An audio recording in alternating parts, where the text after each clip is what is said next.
हर्षित landmark, सपनों का घर जैसा आप चाहते हैं हम बनाते हैं। 1, 2 एवं 3 BHK ready position flats. Call 9827321321।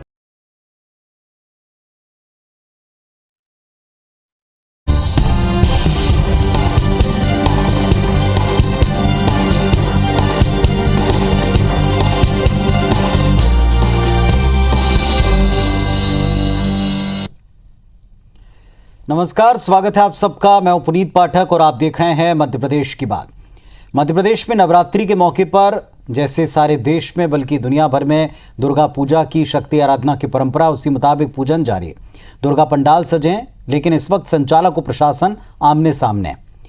Police ने झांकी संचालकों पर कुछ FIR दर्ज की। 6 से ज्यादा आयोजकों पर FIR होने से नाराजगी देखने को मिली और इससे नाराज संचालकों ने मुख्यमंत्री से गुहार लगाते हुए कहा कि पुलिस अधिकारी बदसलूकी करते हैं। इधर कांग्रेस भी मौके का फायदा उठा रही है और सरकार को घेरने की कोशिश में है। हालांकि सत्ता पक्ष ने अपना तर्क रखा और इस पर गृह मंत्री ने साफ तौर पर यहां तक कह दिया कि जो दुर्गा पंडालों पर कार्रवाई की बात है, दरअसल ऐसा नहीं। जो कार्रवाई की गई है वो अन्य अनैतिक कार्यों पर हुई है, किसी पंडाल पर नहीं हुई। पहले एक रिपोर्ट देखिए, फिर बात करेंगे।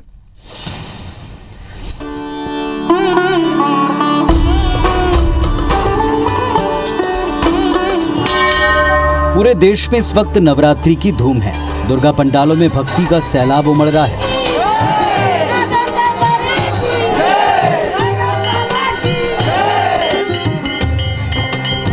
मध्य प्रदेश में भी जगह जगह माता की झांकी सजाई गई है। लेकिन कोरोना महामारी की वजह से 2 साल बाद मनाए जा रहे दुर्गोत्सव में राजधानी भोपाल के दुर्गा पंडाल संचालक और पुलिस प्रशासन आमने सामने आ गए हैं। दरअसल भोपाल पुलिस झांकी संचालकों के खिलाफ कोरोना गाइडलाइन के उल्लंघन के तहत अलग अलग थानों में FIR दर्ज कर रही है, जिससे झांकी संचालक बेहद नाराज हैं और वक्त से पहले प्रतिमा विसर्जन की बात कर रहे हैं। हम 20 दिन से ये सेटअप बना रहे हैं और 15 दिन से झूले भी लग रही है, जो कि सब पुलिस आते हैं जाते हैं, देख के कोई दिक्कत नहीं है, कोई स्टाफ यहाँ का कोई बोले नहीं। 2 दिन बीत जाने के बाद यहाँ पर पुलिस आए, अभद्र शब्द भी बोले। हमारे मुखिया उनसे आवेदन और निवेदन हाथ जोड़ के कर रहा हूँ कि हमारे मध्य प्रदेश और भोपाल जहाँ से हर जगह मैसेज जाता है, राजधानी में ये हाल कर रहे हैं। पुलिस वाले आके हमारे लोगों को सबको डरा रहे, धमका रहे कि बंद करो, ये कर देंगे, वो कर देंगे। भोपाल के बिट्टन मार्केट में दुर्गा झांकी के पास लग रहे मेले को लेकर पुलिस और आयोजक आमने सामने हैं। पुलिस ने झांकी संचालकों के खिलाफ TT नगर और हबीबगंज थाना क्षेत्र में FIR दर्ज की है। इसके बाद इस मामले ने तूल पकड़ लिया। हिंदुत्व को लेकर हमेशा मुखर रहने वाली BJP शासित राज्य में दुर्गा महोत्सव को लेकर हुई FIR अब राजनीतिक मुद्दा बनती जा रही है। कांग्रेस मौके का फायदा उठाते हुए इस मामले में BJP सरकार को कटघरे में खड़ा कर रही है। कोरोना गाइडलाइन का स्पष्ट आज तक नहीं कर पाया, बाकी चीज़ों की अनुमति दे रहे हैं। राजनीतिक रैली भाजपा कर रही है, भाजपा की रैलियां हो रही हैं, भाजपा के मंत्री बड़े बड़े प्रोग्राम कर रहे हैं, उस पर किसी को एतराज़ नहीं है और धार्मिक आयोजनों पर आपत्ति है, तो मैं भी इसका विरोध करता हूँ। बड़ी मुश्किल से गतिविधियाँ शुरू हुई है और वहाँ छोटी छोटी लोगों की आय हो जाएगी, तो आपको क्या परेशानी है? जब सारी दुनिया घूम रही है, पूरी सोशल डिस्टेंसिंग खत्म हो गई है, कोई गाइडलाइन नहीं, इनको नहीं किया जाए, ये मेरा निवेदन। दूसरी ओर मामला धर्म से जुड़ा होने के कारण प्रशासन की इस कार्रवाई को लेकर सरकार भी धर्म संकट में है। सरकार के नुमाइंदे झांकी संचालकों के साथ खड़े नजर आ रहे हैं। गृह मंत्री नरोत्तम मिश्रा का कहना है कि कोरोना गाइडलाइन के साथ माता की झांकी लगती रहे, सरकार की ये मंशा है। वहीं भोपाल के प्रभारी मंत्री भूपेंद्र सिंह ने साफ कहा, अगर FIR हुई है तो वापस ली जाएगी। और इस तरह की क्यों घटना घटी, इसको भी मैं ध्यान से आज बातचीत प्रशासन से करने वाला हूं और आगे न हो, कोरोना नियमों के तहत हमारी झांकियां लगती रहें, इसकी भी आज चर्चा संपूर्ण करने वाला हूं। कोई FIR नहीं होगी और अगर हुई होगी तो वापस होगी। दुर्गा पंडाल संचालकों पर FIR और उस पर मचा बवाल थमा भी नहीं था कि महाकाल मंदिर परिसर में एक महिला के वीडियो शूट मामले में पुलिस ने तत्काल केस दर्ज कर लिया। हालांकि विवाद बढ़ने के बाद महिला ने खुद ही घटना के लिए माफी मांग ली।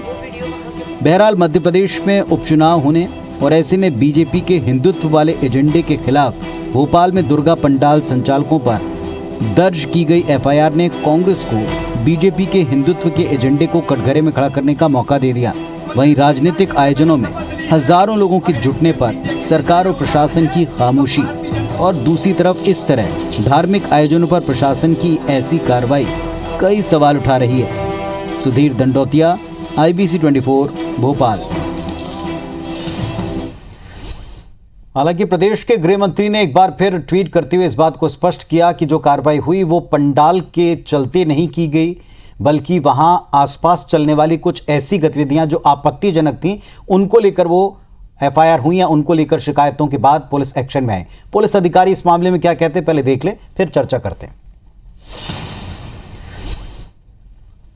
किसी भी झांकी पे या किसी भी श्रद्धालु पे किसी प्रकार की कोई FIR दर्ज नहीं हुई है।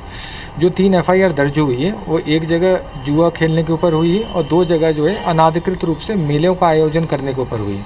मेलों का आयोजन जो है स्टेट गाइडलाइंस और डिस्ट्रिक्ट गाइडलाइंस में पूर्णतः प्रतिबंधित है और बार बार अनुरोध कर रहे हैं, बार बार उनसे समझाइश दे रहे हैं, बार बार उनको दिशा निर्देश का भी पालन करवाएं और कोशिश हमारी है कि श्रद्धालु जनों को किसी को कोई असुविधा ना हो। और चलिए इस वक्त हमारे साथ इस विषय पर चर्चा करने के लिए 2 बहुत ही प्रबुद्ध लोग जुड़े हैं। पंकज चतुर्वेदी जी हैं, भारतीय जनता पार्टी की तरफ से अपनी बात रखेंगे, और बहुत ही सीनियर और लंबा तजुर्बा रखने वाले भूपेंद्र गुप्ता साहब हैं, कांग्रेस पार्टी से अपनी बात रखेंगे। आप दोनों को नमस्कार, स्वागत है आपका इस चर्चा में। भूपेंद्र गुप्ता जी, आपने सुना होगा अभी पुलिस की तरफ से भी क्लियर कर दिया गया कि जो कार्रवाई हुई वो जुए खेलने के ऊपर हुई है और जो अनाधिकृत मेला लगा था उस पर हुई है। साथ में गृह मंत्री भी ट्वीट करते हुए वही बात दोहरा रहे हैं कि किसी भी पंडाल संचालक पर कार्रवाई नहीं की गई, लेकिन विपक्ष का जो हमला है वो उसको घेरते हुए ये भी कहते हैं कि ये कोरी राजनीति है। विपक्ष का इसमें क्या हमला है? घटना घट रही है, बीजेपी के लोग ही उनका विरोध कर रहे हैं, तो विपक्ष जो है खामोश बैठी रहे। तो विपक्ष का क्या लेना देना? ये शासन और प्रशासन और उनके बीच की बात है। ये जो जबरन दर्शन यात्राएं हो रही हैं पूरे प्रदेश भर में, तमाशा हो रहा है, उसमें कोरोना गाइडलाइन नहीं है। ये जो है भगवान के दर्शन में कोरोना गाइडलाइन, ढोल 11 के जुलूस में गाइडलाइन, कोरोना की गाइडलाइन, और जो है मुख्यमंत्री जी के कार्यक्रम में और BD शर्मा जी के कार्यक्रम में कोरोना सो जाता है। ये जो अलग अलग मुखौटे हैं भारतीय जनता पार्टी की सरकार के, इस पर जो है ये तो जनता आपत्ति ले रही है। इसमें कांग्रेस और बीजेपी क्या है? जो श्रद्धालु जन भगतगण जो है, जो आज जो है माँ दुर्गा की आराधना करने वाले लोग हैं, वो इस पर आपत्ति उठा रहे हैं।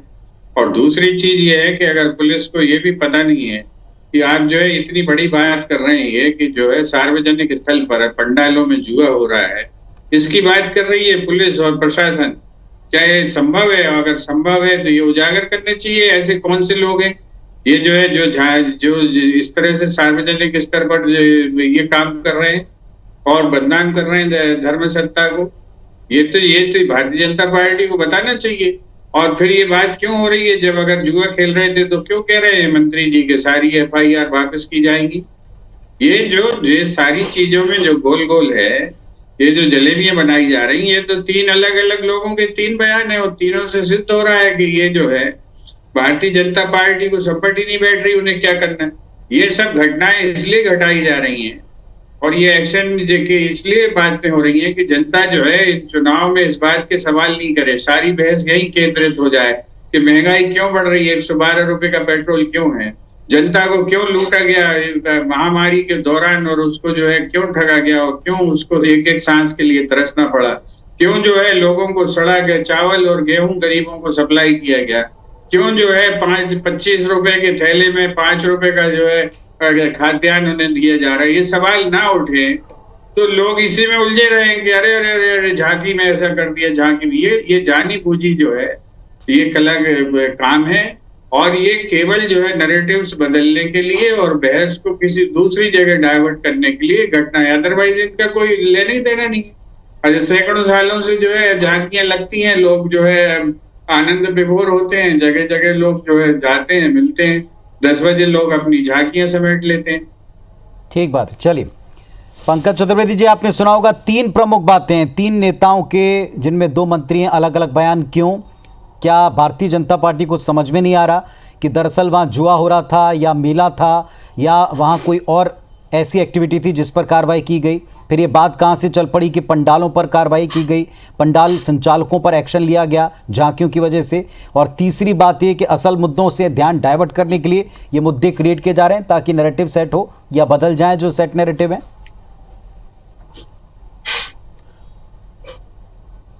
देखिए पुनीत जी, कांग्रेस किस प्रकार से चीजों को लेती है, समझती है, समझाती है, कांग्रेस का विवेक और कांग्रेस का विषय है। तीनों बयान एक है। भूपेंद्र सिंह जी ने कहा कि यदि कोई एफआईआर झांकी संचालकों पर हुई है, मीडिया के जवाब में तो उन्होंने कहा कि यदि कोई एफआईआर तो रद्द की जाएगी, यदि, ठीक है। नरोत्तम मिश्रा जी ने कहा, वही प्रशासन के अधिकारियों ने कहा कि 3 कुल जमा एफआईआर हैं, 2 झूले और मेले को लेकर है और 1 जुआ खेलने को लेकर है। किनके नाम पर एफआईआर है वो थानों में प्रकरण पंजीबद्ध है, कांग्रेस चाहे तो पता कर सकती है, आजकल तो ये एफआईआर और सब चीज अवेलेबल है। तो तीनों एक ही बात है कि किसी भी झांकी के संचालक पर न भोपाल में न मध्य प्रदेश में कहीं कोई किसी प्रकार की एफआईआर दर्ज नहीं की गई है, कोई प्रकरण पंजीबद्ध नहीं किया गया है। और उनसे आग्रह किया गया, क्या कहा माननीय गृह मंत्री जी ने कि जो कोरोना गाइडलाइन का पालन करते हैं तो बिल्कुल करिए, उनको अनुमति दी है झांकी को लेकर। लेकिन यदि कोरोना गाइडलाइन में मेले और बड़े आयोजन प्रतिबंधित है तो उसकी बातचीत है। दूसरा, कांग्रेस बात कर रही थी कि मुख्यमंत्री जी की यात्रा, वीडी शर्मा जी की यात्रा, अरे कांग्रेस को किसने रोका यात्रा करने के लिए? हम तो पूछना चाहते हैं कि कांग्रेस है कहां पर, और कांग्रेस के लोग भी चुनाव प्रचार कर रहे हैं। और चुनाव प्रचार में पुनीत जी भारत के निर्वाचन आयोग की गाइडलाइन का पालन है। उस गाइडलाइन का पालन भारतीय जनता पार्टी भी करती है और संभवतः कांग्रेस भी करती होगी। नहीं करती तो कांग्रेस पार्टी वहां शिकायत करे। तीसरा, एक सबसे महत्वपूर्ण सवाल है कि कांग्रेस पार्टी को इस विषय पर बोलने का नैतिक अधिकार नहीं है। ये वो कांग्रेस पार्टी है जिसके तरफ से राम मंदिर के विरोध में पैसा देकर वकील खड़े किए गए। ये वो पार्टी जिसके नेता कहते हैं कि लोग मंदिर में जाते हैं कन्याओं लड़कियों को छेड़ने के लिए। ये वो कांग्रेस पार्टी है जो भारतीय जनता पार्टी के 9 से 13 तारीख के कन्या पूजन के अभियान का विरोध करती है। ये वो पार्टी है जो सनातन परंपराओं संस्कार का विरोध करती है। ये वो पार्टी है जो प्रभु श्री राम को काल्पनिक मानती है, राम सेतु को काल्पनिक मानती है। ये वो पार्टी है जिसके नेता के तौर पर प्रधानमंत्री मनमोहन सिंह जी कहते हैं कि देश के संसाधनों पर पहला हक अल्पसंख्यकों का है। ये इनको अधिकार नहीं बात करने का, और वस्तु स्थिति की जानकारी नहीं। कुल जमा 3 प्रकरण, 2 मेले वालों के ऊपर, 1 जुआ खेलने वालों के ऊपर, झांकी संचालकों के ऊपर कोई प्रकरण पंजीबद्ध नहीं। तो पुनीत जी स्पष्ट है कि कांग्रेस के लोग गोलमोल बात करके वातावरण को, इनके पास साहस नहीं है बात का उत्तर देना चाह रहे हैं तो ये इसलिए ऐसे मुद्दों की आड़ में आते हैं। आए हम तो जी भूपेंद्र जी, ये मुंह मसूर की दाल, ये किस पार्टी के लोग, ये तो जो है अभी ताजा ताजा पार्टी बदल लोग हैं। ये कौन लोग ये बात कर रहे हैं जिनकी पार्टी का अध्यक्ष जो है बंगाल में कहता है कि रामचंद्र जी तो भगवान ही नहीं है क्योंकि उनके पिताजी थे, उन्हें भगवान नहीं मानते। ये कौन सी पार्टी की बात कर रहे हैं जिस पार्टी का मेंबर ऑफ पार्लियामेंट जो है बड़ा वकील था, कहता था Ram is not a good husband. ये वो पार्टी, ये हमें सिखाएंगे ये धर्म क्या होता है। ये हमें सिखाएंगे कि क्या जो है सनातन धर्म की परंपराएं हैं। जो राम, भगवान राम को कहते हैं कि नॉट ए गुड हस्बैंड, जो ये कहते हैं कि वो तो भगवान है ही नहीं क्योंकि उनके तो पिताजी थे, उन्होंने तो जन्म लिया है पृथ्वी पर। ये जो है ये पाखंड जो है, और ये जो चेहरे अलग अलग मुखौटे लगाने का काम भारतीय जनता पार्टी ही कर सकती है, कांग्रेस नहीं करती कभी। आपने एफआईआर दर्ज नहीं की होती, कांग्रेस इस पर बात ही नहीं करती। आपने डिबेट नहीं बुलाई होती तो कांग्रेस इस पर बात ही नहीं करती। और वो बीजेपी के लोग हैं, स्पॉन्सर्ड हैं, फंडेड हैं, और वो लोग हल्ला कर रहे हैं कि साहब हमारी झांकी पे ये कर दिया और वो कर दिया। तो आपका ही कार्यकर्ता, चिल्लाने वाला आपका ही कार्यकर्ता जो है जिनके ऊपर एफआईआर दर्ज हुई वो भी आप ही के लोग। तो ये बहस कर क्यों रहे हो फिर? उनकी जो है हिस्ट्री तो निकाल लो और उनकी जो है प्रोफाइल निकाल लो तो समझ में आ जाएगा कि जो है कौन लोग हैं। देखिए पुनीत जी, मैंने स्पष्ट किया कि कांग्रेस क्या कहती है, क्यों करती है, क्या करती है, उनके विषय हैं। और जिन विषयों की बात करी वो असत्य हैं। मैंने तो इसीलिए स्पष्ट तौर पर पूछा कि क्या दिग्विजय सिंह ने राम मंदिर का विरोध नहीं किया? क्या कांग्रेस पार्टी की तरफ से राम मंदिर के विषय में वकील खड़े नहीं किए गए? क्या मनमोहन सिंह जी का बयान नहीं था कि देश के संसदों में अल्पसंख्यकों को पहला गए? क्या कांग्रेस के नेता ने नहीं कहा था कि मंदिरों में लोग लड़कियां छेड़ने जाते हैं? क्या कांग्रेस ने कन्या पूजन का विरोध नहीं किया? हम पूछना चाहते हैं कांग्रेस से, क्या कांग्रेस पार्टी का नेता नहीं बोलता भारत तेरे टुकड़े होंगे? इंशाल्लाह ये कांग्रेस पार्टी का ही नेता है ना, यही तो बात करते हैं कांग्रेस पार्टी के नेता। हम तो सिर्फ जानना चाहते हैं कि जिन्होंने जीवन भर अपने राजनीतिक काल में तुष्टीकरण की राजनीति करी हो, तुष्टीकरण की राजनीति करी हो, जो कन्या पूजन का विरोध करते हो, जो लक्ष्मी पूजन का विरोध करते हो, जो उत्सव त्योहार पर्व का विरोध करते हो, जो तुष्टीकरण को सब कुछ मानते हो, जिनके लिए तुष्टीकरण सब कुछ है, वो हमसे बात करते किस मुंह से बात करेंगे कांग्रेस के लोग? ये तुष्टीकरण की राजनीति करने वाले लोग, इनको हिंदू उनसे क्या लेना देना? ये तुष्टीकरण की राजनीति करने वाले लोग हैं, ठीक है, तुष्टीकरण की राजनीति करने वाले लोग अपनी जगह, लेकिन जो आज का राजनीति अपनी जगह, आज का जो मूल विषय है पंकज जी और भूपेंद्र जी, जो आज का मूल विषय है कि क्या जो कार्रवाइयां की गई, क्या जो एफआईआर की गई, वो जिन प्रकरणों में की गई उनमें कार्रवाई करना उचित है, और अगर उचित है तो फिर उसे हम क्यों कहते हैं कि हम वापस लेंगे? जाहिर तौर पर उन पर ज़रूर कार्रवाई की जानी चाहिए अगर वो किसी भी नियम का वायलेशन है तो। एक छोटा सा ब्रेक लेंगे, ब्रेक के बाद इस पर चर्चा करेंगे कि क्या ये उपचुनाव का माहौल है, इसीलिए इतनी ज़्यादा बहस इन विषयों के ऊपर है। पंकज जी, जो भूपेंद्र साहब कह रहे थे, क्या उपचुनाव है और उपचुनाव में भारतीय जनता पार्टी को एक ख़ास तरह का मुद्दा सूट करता, धर्म से जुड़ा, इसीलिए सारी बातें की जा रही, चाहे किसी भी पक्ष की तरफ से की जा रही हो। सच कुछ और है लेकिन सामने अलग तरह की बातें आती, आरोप आते हैं, प्रत्यारोप होते हैं और उसी पर सारी बहस केंद्रित हो जाती। देखिए पुनीत जी, भारतीय जनता पार्टी के लिए धर्म कोई राजनीति का विषय है ही नहीं, ना पहले था ना अब है। लेकिन भारतीय जनता पार्टी के कार्यकर्ताओं की और सारे लोगों की जो सनातन परंपराओं में विश्वास करते हैं, भले वो कांग्रेस पार्टी के कुछ लोग कांग्रेस के नाम माने उनके विषय है, पर सब सनातनियों की दायित्व है कि अपने संस्कार संस्कृति को सुरक्षित रखा जाए, उससे हमारा समाज सुरक्षित रहेगा। और समाज से अंतर्गत तो राजनीति है।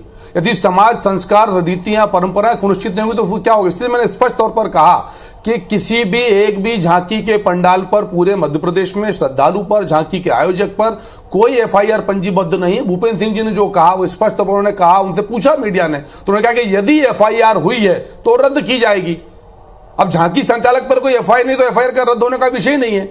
यदि झूले लगाने की अनुमति नहीं है, कोरोना, पुनीत जी किसका दायित्व है? कोरोना गाइडलाइन के पालन करने का हमारा और आपका दायित्व है ना, और उसी की बात की जा रही है। तो मुझे लगता है कि कांग्रेस जिन विषयों की स्टूडियो में, ट्विटर पर चर्चा करती है भारतीय जनता पार्टी के विरोध में, उन विषयों को लेकर जाने का साहस जनता में नहीं। कहां है कांग्रेस के नेता? कभी कमलनाथ जी के बारे में कहा जाता है कि अमेरिका गए उपचार कराने, कभी कहा जाता है व्यापार के सिलसिले में, फिर आते हैं फिर चले जाते हैं। दूसरे नेता है दिग्विजय सिंह जी, वो कहते हैं मेरे जाने से चुनाव कम हो जाएंगे।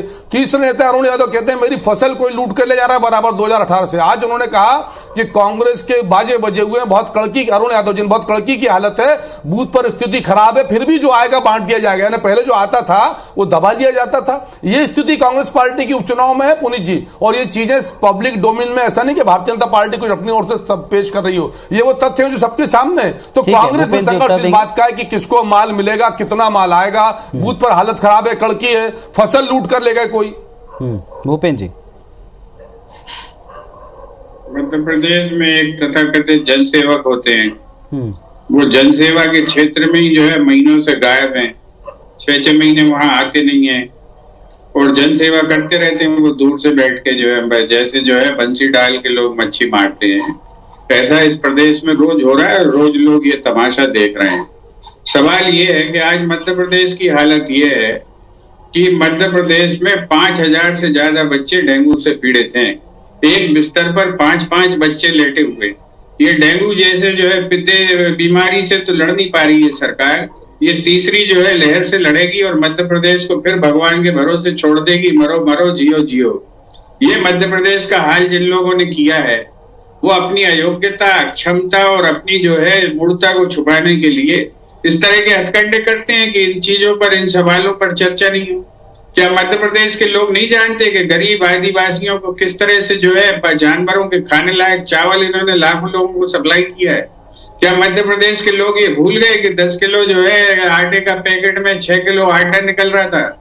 क्या मध्य प्रदेश के लोग ये भूल जाएं कि उनको जो है नकली प्लाज्मा लगाया गया और उसमें जिन लोगों की मौत हुई उन पर आज तक उन गिरोहों पर कोई कार्रवाई नहीं हुई? क्या लोग ये भूल जाएं कि जो है भारतीय जनता पार्टी के कार्यकर्ताओं ने, नेताओं के प्यादों ने जो है बिस्तर बेचे अस्पतालों में और गरीबों को जो है बिस्तर खरीदने पड़े? आज मध्य प्रदेश का हर व्यक्ति कर्जदार है। अभी तो ये स्टडी इन्हीं की सरकार की निकली है कि भोपाल जैसे शहर में 79,000 प्लस का कर्जा हर व्यक्ति के ऊपर चढ़ गया है। ये इन्हीं की सरकार का अध्ययन है। ये लूट, ये खसोट, ये 2 साल की इनकी दक्षता है, एफिशिएंसी है। और इस तरह के मूल प्रशासन और शासन को क्यों बर्दाश्त जब इस प्रकार के विषयों की बातचीत होती है, पुलिस उत्तर लीजिए मेरा, ये कह दिया, जब इस प्रकार के कह दिया, फलाने ने ये कह जब इस प्रकार के विषयों की जब भी बातचीत होती है तो कांग्रेस पार्टी ऐसे खोखले आरोप हमेशा लगाती है। मैं तो पूछना चाहता हूं कि यदि कांग्रेस मध्य प्रदेश में बीजेपी की सरकार को नसीहत देने का प्रयास कर रही है पर उद्देश्य कुशल बहुत्तरी की तर्ज पर, तो पंजाब में क्या स्थिति है जहाँ कांग्रेस की सरकार है, छत्तीसगढ़ में क्या स्थिति है, राजस्थान में क्या स्थिति है, महाराष्ट्र में जहाँ हिस्सेदार भागीदार है, झारखंड में हिस्सेदार भागीदार है, वहाँ बहुत सब कुछ बहुत अच्छा है, वहाँ किसी पर कर्जा नहीं है, वहाँ सब कर्ज मुक्त है, वहाँ सब कर्ज मुक्त है, विकास की नदियां बह रही है। ये स्थिति कांग्रेस पार्टी के पुनीत जी के अपने गिरेबान में नहीं झांक कर देखते। पहले अंतर में विवेचना करो, कार्यकर्ता हताश और निराश है, नेता पलायन कर रहे हैं पुनीत जी, मैदान छोड़कर भाग रहे हैं कि टिकट चुनाव नहीं लड़ना पड़े, मैदान छोड़कर जिनके नेता भाग रहे, छोटा मोटा जो परिस्थितियां हैं, दलों के भीतर जो परिस्थितियां हैं, ये दलों को नियंत्रित करना है, आला कमान को नियंत्रित करना है। लेकिन अगर ये बात की गई कि किसी पर कार्रवाई हुई और अगर सही प्रकरण के तहत हुई तो जाहिर तौर पर होनी चाहिए, क्योंकि कोविड से लड़ने की जिम्मेदारी आम जनता के साथ साथ उससे कहीं बड़ी भूमिका प्रशासन की है। और नेताओं के स्टेटमेंट में अगर ये कोई बात सामने आई तो जाहिर तौर पर दोनों पक्षों को सुनना समझना बहुत जरूरी है कि क्या आरोप लगे थे, क्या उनके उत्तर आए। लेकिन अगर ये किसी माहौल के तहत हैं तो जनता बहुत समझदार है, जिसका दावा दोनों पक्ष करते हैं। बहुत बहुत शुक्रिया आपने अपने पक्ष रखने के लिए। नमस्कार।